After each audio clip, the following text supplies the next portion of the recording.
সবাইকে প্রণাম। আমি প্রতিদিনের মতো আজকেও আপনাদের কাছে এসে গেছি।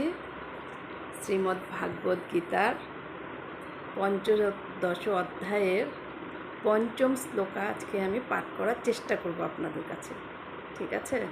তার আগে আমি যদি আমার কোনো কিছু ভুলভ্রান্তি হয়, কারণ গীতা পাঠ করা সহজ কথা নয়, কারণ স্বয়ং শ্রীকৃষ্ণ ভগবান শ্রীকৃষ্ণের মুখ নিঃসৃত বাণী, তার সংস্কৃত শ্লোক, হয়তো একটু আধ যদি ভুল ত্রুটি হয় আপনারা মাফ করে নেবেন আমাকে। তো আমি তা গীতা শ্লোক আরম্ভ করার আগে গুরু বন্দনা করে নিচ্ছি। ওম গুরু ব্রহ্মা গুরু বিষ্ণু গুরুদেব মহেশ্বরা গুরুরেব পরম ব্রহ্ম তস্मै শ্রী গুরবে নমঃ। আমি এখন সাথে যাচ্ছি।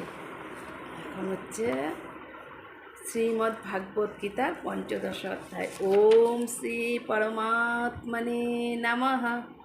অথ পঞ্চদশ অধ্যায়ঃ পুরুষোত্তম যোগঃ। শ্রীভগবানুবাচ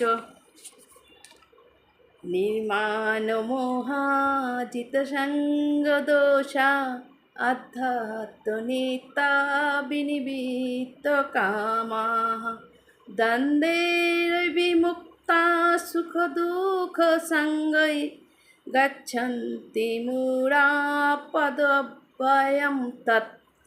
বলছে, যাদের মান এবং মোহ দূর হয়েছে, যারা আসক্তি জয় করেছেন, যাদের পরমাত্মা স্বরূপে নিত্যস্থিত এবং যাদের কামনা সম্পূর্ণভাবে নিবৃত্ত হয়েছে, সেই সকল সুখ দুঃখরূপ দ্বন্দ্বমুক্ত জ্ঞানী ব্যক্তি অবিনাশী পরমপদ লাভ করে। কেমন ব্যক্তি?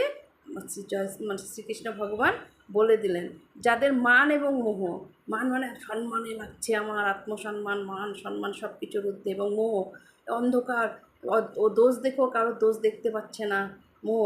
আর যারা আসক্তিও জয় করেছেন, তারা পরমাত্মার স্বরূপে যারা নিত্যস্থিত এবং যারা সম্পূর্ণভাবে কামনার থেকে নিবৃত্ত হয়েছেন, তারা সেই সুখ দুঃখ দ্বন্দ্বমুক্ত জ্ঞানী অবিনাশী পরমপদ লাভ করেন। জয় শ্রীকৃষ্ণ, রাধে রাধে, জয় ভগবান, সবাইকে প্রণাম।